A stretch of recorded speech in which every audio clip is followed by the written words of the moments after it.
कन्हैया बेलारी जी, अब एक लेग का इलेक्शन, एक फेज की पोलिंग हो चुकी है, दूसरे की तैयारी हो रही है। क्या आपको और आपके रिपोर्टर्स को जमीन पर कौन से मुद्दे प्रभावी लग रहे हैं जिनका फाइनली असर हो रहा है? जमीन पर देखिए 121 जो क्षेत्रों में चुनाव हुआ उसमें जमीन पर बीजेपी के पक्ष में उतना बढ़िया वोटिंग नहीं। चिराग पासवान के इस 121 में 13 क्षेत्रों में उनके पक्ष में बढ़िया वोटिंग नहीं। और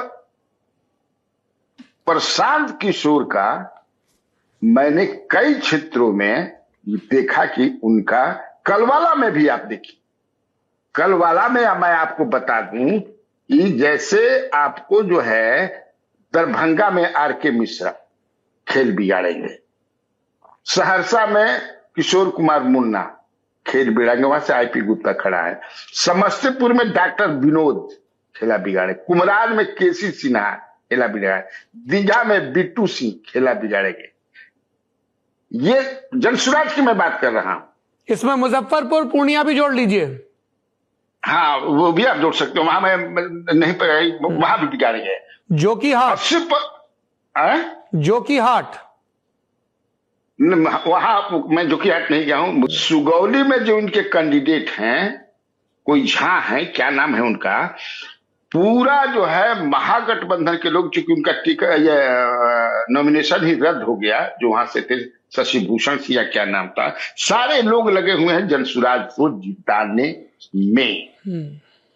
हाँ, तो ये नहीं, जोकीहाट में इसलिए कह रहा हूं क्योंकि मैं वहां खुद गया था, तो तस्लीमुद्दीन के जो बड़े बेटे हैं सरफराज, जो कई बार विधायक रहे, तो इस बार सरफराज जनसुराज से हैं और शाहनवाज जो उनके दूसरे भाई हैं वो आरजेडी के टिकट पर मैदान में है। तो वहां पे सरफराज का पलड़ा थोड़ा सा भारी दिखा।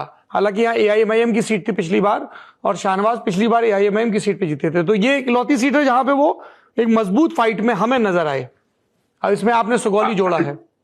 सुगौली है, जैसा मैं गया था गया शहर में धीरेन्द्र अग्रवाल इनके उम्मीदवार, धीरेन्द्र अग्रवाल इनके उम्मीदवार है। टिकारी में भी इनके एक उम्मीदवार है, मैं नाम उनका, हम लोग भी सीट वाइज करेंगे बात, लेकिन यह देखा गया है कि जो भी शहरी इलाके हैं जो भाजपा का मजबूत गढ़ माने जाते हैं, गया, मुजफ्फरपुर, दरभंगा, पूर्णिया, ये सदर की सीटें हैं जो बीजेपी अमूमन जीत लेती है, वहां पे इन सारी सीटों पर भारतीय जनता पार्टी जनसुराज की वजह से मुश्किल में पड़ी हुई, क्योंकि जनसुराज के कैंडिडेट्स की अपनी लोकप्रियता है और ये माना जा रहा है कि उनको जो टिकट मिलेगा उसमें एक बड़ा चंक जो है वो भारतीय जनता पार्टी के परंपरागत वोटर्स का, एनडीए के परंपरागत वोटर्स का होगा। हम राजदीप सरदेसाई जी का रुख कर रहे हैं। राजदीप जी, आप 4-5 दिन ही रहे और पटना के आसपास के ही इलाकों में घूमे हैं आप, जैसे आप बक्सर की तरफ गए, शाहाबाद वाला एरिया जो है, आप इधर नालंदा की तरफ भी गए, पटना भी रहे। व्हाट इज योर सेंस, क्योंकि आप लंबे अरसे से जा रहे हैं? जो कि डेमोग्राफिक बिहार का है, युवाओं में मैंने देखा, जो अगर आप प्रशांत किशोर के साथ रोड शो पर जाते हैं तो 95% जो आपको मिलेंगे वो मेल होते हैं, पुरुष होते हैं, और इसी वजह से मुझे लगता है वो दोनों को डैमेज कर रहे हैं। वो भाजपा को कुछ इलाकों में डैमेज कर रहे हैं, लेकिन तेजस्वी को एक युवा वोट जो मुझे लगता है 2020 में कुछ हद तक मिला था, 10 लाख नौकरियों का जो वादा किया था, वो इस समय उससे जो इलेक्ट्रिसिटी, जो एक बस था तेजस्वी को लेकर, वो इस बार नजर उस लेवल पर नहीं आया और प्रशांत किशोर उस वोट को खींचने की कोशिश अपनी तरफ से कर रहे हैं। स्कूल का बस्ता छाप पर बटन दबाएं, जनसुराज को विजयी बनाएं।